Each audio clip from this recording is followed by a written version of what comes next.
자, 긴급 재난지원금을 위한 2차 추경 예산안이 국회를 통과하면서 대한민국 국민이라면 재산 소득 수준에 상관없이 5월 중 긴급 재난지원금을 받게 됐습니다. 네, 어떻게 신청하고 얼마나 받을 수 있는지, 또 기부는 어떤 방식으로 이루어지고 혜택은 어떠한지 등 자세한 내용 전문가와 짚어보겠습니다. 김대호의 경제읽기 김대호 박사 나와 계십니다. 네, 어서 오세요. 안녕하세요. 반갑습니다. 네, 자, 이렇게 모든 국민이 이제 긴급 재난지원금을 받게 됐습니다. 일반 가구는 오늘 11일에 온라인 신청을 시작할 예정인데 좀 자세한 어떻게 좀 진행이 되는지 자세히 좀 짚어주시죠. 네, 전 국민 이 긴급 재난지원금에 관한 모든 법적인 절차가 방금 다 끝났습니다. 국회에서는 이틀 전에 입법 절차를 완료했지만 정부가 제출한 안의 규모와 이 국회에 통과된 안의 규모가 달랐기 때문에 최종적으로 정부가 국무회의에서 승인하는 하는 절차가 남아 있었거든요. 예. 그게 이제 완전히 통과됨으로써 재난지원금 확정이 됐는데요. 현재 지금 우리나라의 이 가구 수가 2,171만 가구입니다. 이번 재난지원금은 개인별로 나가는 것이 아니라 가구별로 나갑니다. 그런데 그 중에서도 약 270만 가구, 기초생활 수급 대상자라고 그러죠. 여기에는 정부가 평소에도 자금을 지원하면서 입금 계좌를 갖고 있기 때문에 4월, 그러니까 5월 4일 날 바로 다음 주 월요일입니다. 5월 4일 날 현금으로 그 계좌에 바로 입금이 되고요. 그러면 이틀이 지나서 5월 6일부터 현금으로 사용할 수 있게 됩니다. 예. 그리고 2,100만 가구 중에서 네.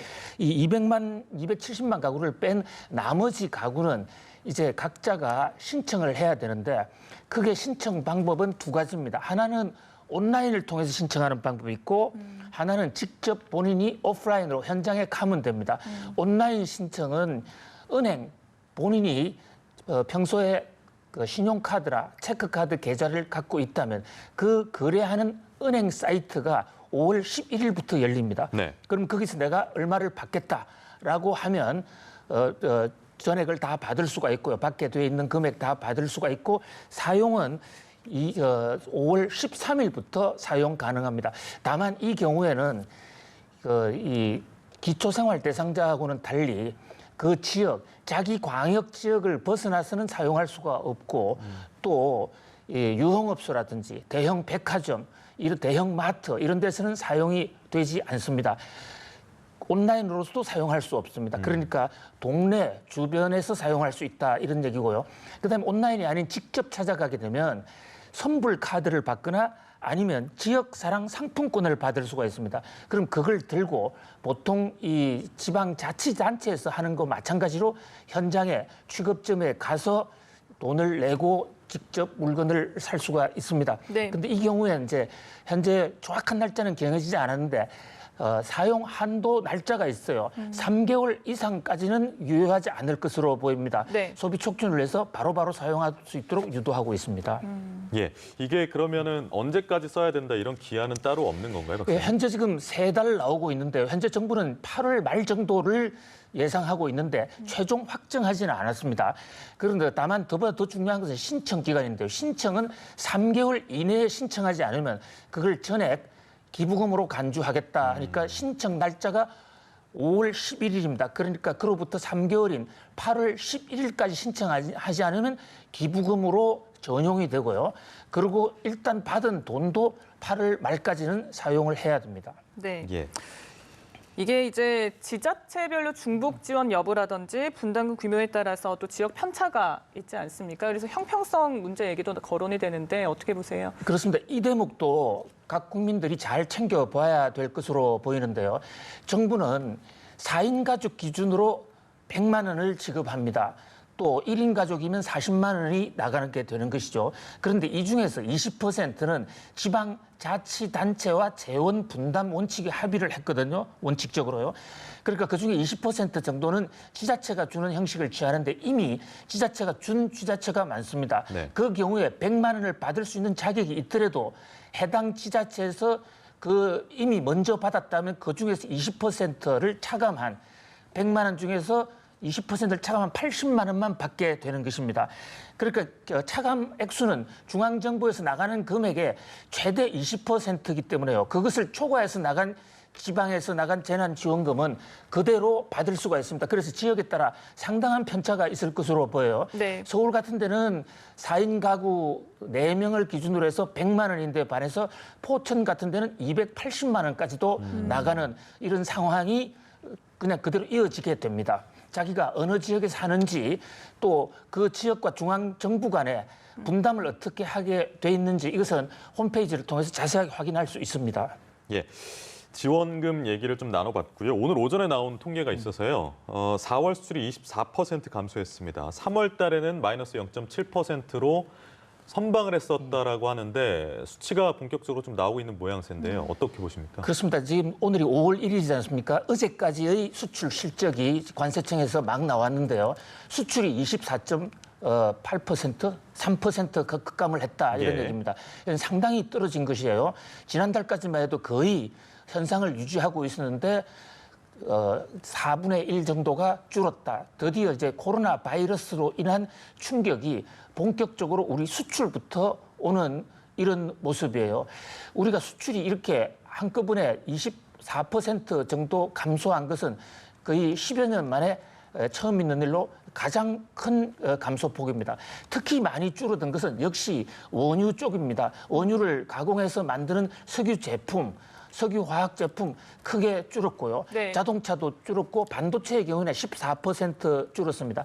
반면에 우리 진단 키트, 바이오 산업과 관련된 이것은 수백 퍼센트 아주 상상할 수 없을 정도로 큰 폭으로 또 늘어난 종목도 있어요. 컴퓨터도 비대면 원격 수업 등과 관련해서 100% 이상 늘어났습니다. 그러는 바람에 수출이 급감하는 바람에 무역 수주도 적자가 됐죠. 네. 예. 지금 이제 코로나 사태가 장기화되면 정규직 일자리까지 영향을 받을 수 있다 이런 지적이 나오는데 지금 미국에서는 최근 6주 동안 3천만 명 이상의 실업수당을 또 청구하지 않았습니까? 그렇습니다. 이 코로나 팬데믹이 선언된 게 3월 중순인데요. 그때부터 지금 꼭 이 한 달 반이 지났습니다. 주간으로는 6주가 지났는데요. 어저께 6주째 미국의 이 신규 실업수당 청구 건수가 약 380만 명. 어마어마한 숫자가 늘어났습니다. 네. 이제는 좀 줄어들지 않겠느냐 했었는데 당초 예상을 뒤엎고 또 크게 늘어났거든요. 보통 통상적으로 일주에 한 25만 명 정도 늘어나는 게 평균치입니다. 그게 비하면 10배 이상 늘어난 거죠. 그러다 보니까 6주를 통산하면 정확하게 3,030만 명이 늘어났어요. 우리나라 인구수에서 일할 수 있는 생산 가능 인구보다도 훨씬 많은 사람이 그러니까요. 이번에 코로나라서 미국에서 실업자로 전락을 하게 됐습니다. 네. 그렇게 되면 수요가 줄어들 것이고 또 수입이 줄어들 것이고 그러게 되면 우리나라의 미국 수출도 동시에 감소할 것으로 보입니다.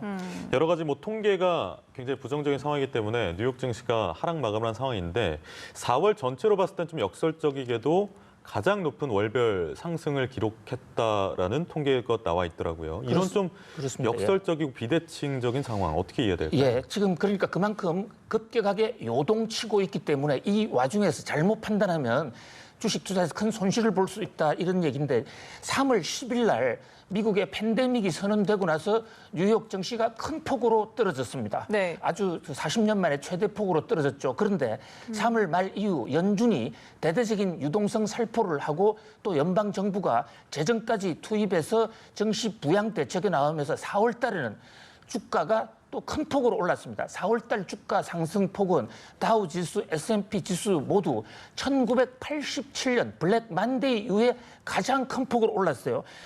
그러나 그럼에도 불구하고 올 초 1월 달이나 2월 달에 비교한다면 코로나 전 비교한다면 아직도 현재 뉴욕 증시는 최고치에 한 85% 정도 가 있어요. 예. 그러니까 완전 회복은 되지 않았지만 당초에 우려했던 완전히 뉴욕 증시가 무너질 것이다. 라는 그런 상황에 비해서는 상당히 선방하고 4월 달에 잔인한 4월이라는 말을 무색하게 할 정도로 주가가 리바운드 많이 올랐습니다. 결국 앞으로 증권시장은 코로나가 어느 정도 빨리 종식이 되고 경제 활동이 재개되느냐 여기에 달려 있다고 보겠고요. 현 상태로서는 정권 시장 자체로서는 어느 정도 자체 회생이 가능하지 않을까 이렇게 봅니다만은 최악의 경우는 코로나 2차 폭발이 생긴다면 이때는 뉴욕 증시에서도 미국 연준의 유동성 살포 효과도 무력화될 가능성이 있기 때문에 네. 여전히 조심해야 될 그런 상황입니다. 네. 자, 그리고 면세점의 재고가 많이 쌓이면서 지금 한시적으로 국내 판매가 허용이 됐습니다. 이게 어떤 식으로 판매가 된다는 건가요? 예, 지금 면세점이 우리나라가 지금 세계적으로 면세점이 가장 강한 나라 중에 하나인데요. 해외 여행객들이 완전히 올스탑이 된 그런 상황 아닙니까? 코로나 바이러스로 오고 가는 사람이 없다 보니까 네. 해외 국제 공항의 면세점이 완전히 파리를 날리고 있는 이런 모습인데 그러다 보니까 면세점이 거의 도산 직전입니다.